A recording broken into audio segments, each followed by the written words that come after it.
Well, the United States president has spoken about the international campaign against Israel. He said that they're going to have to get that war over with. It is hurting Israel. There's no question about it. They may be winning the war, but they're not winning the world of public relations.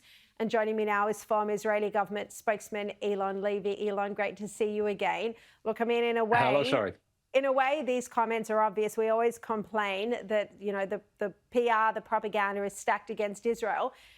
But is he right that there is now this pressure, even from the US, to finish the war?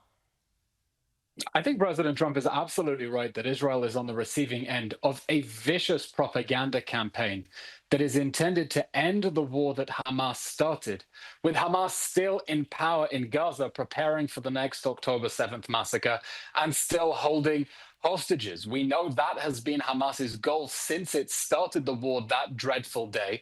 And it's why we're seeing every day non-stop fake accusations against Israel, redefining terms when Israel is fighting a just war justly to bring back the hostages, to make sure that Hamas can never take hostages ever again, and to put the Middle East on a better footing towards peace. But for that to happen, Hamas has to go. There does seem to be debate about the best way to end the war and how long this is going to take. Reports about, Trump's post-war Gaza plan, which could see Gaza under US control for the next decade. Have you heard any other details about this or what the Israeli side is thinking? There are many plans doing the round for the day after the war, but we have to understand the day after the war means the day after Hamas.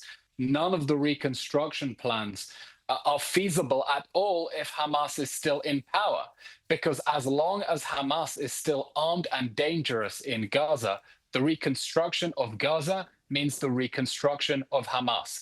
And any concrete that goes in to build people's houses will go into the network of military tunnels underneath people's houses.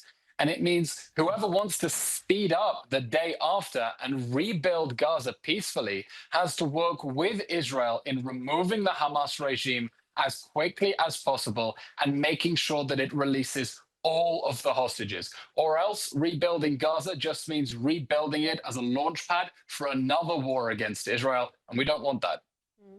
We've seen a lot of mainstream media attention on Greta Thunberg and her flotilla. Well, you wouldn't have seen it, Eylon, but at the start of the show tonight, I exposed how one of the key organisers and others are actually supporters of Hezbollah and attended Hassan Nasrallah's funeral. Does this surprise you? Shari, of course I watched it. I watched your show. No, it doesn't surprise me that supporters of Hamas and Hezbollah are trying to score propaganda victories for it around the world. That's what they've been trying to do since the very beginning. The organization that is trying to get Israeli soldiers arrested around the world on trumped-up charges of war crimes.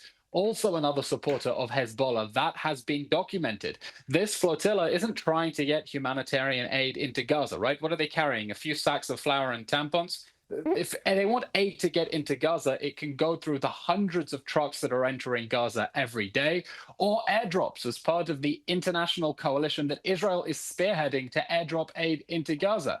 Instead, it's a publicity stunt, a stunt that is meant to give the false impression that Israel isn't letting aid into Gaza, when what we're seeing now is the biggest operation in military history to get aid into enemy territory. I mean, just today, Israel announced it's opening a new electricity line to a desalination plant in Gaza. Can you think of another example where the side that was attacked in a war is supplying electricity into enemy-held territory?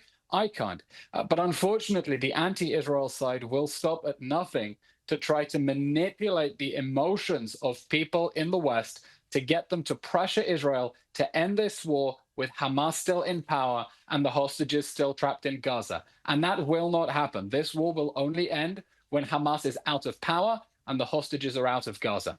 We've only got 30 seconds, but does that mean you do support the current military campaign in Gaza City?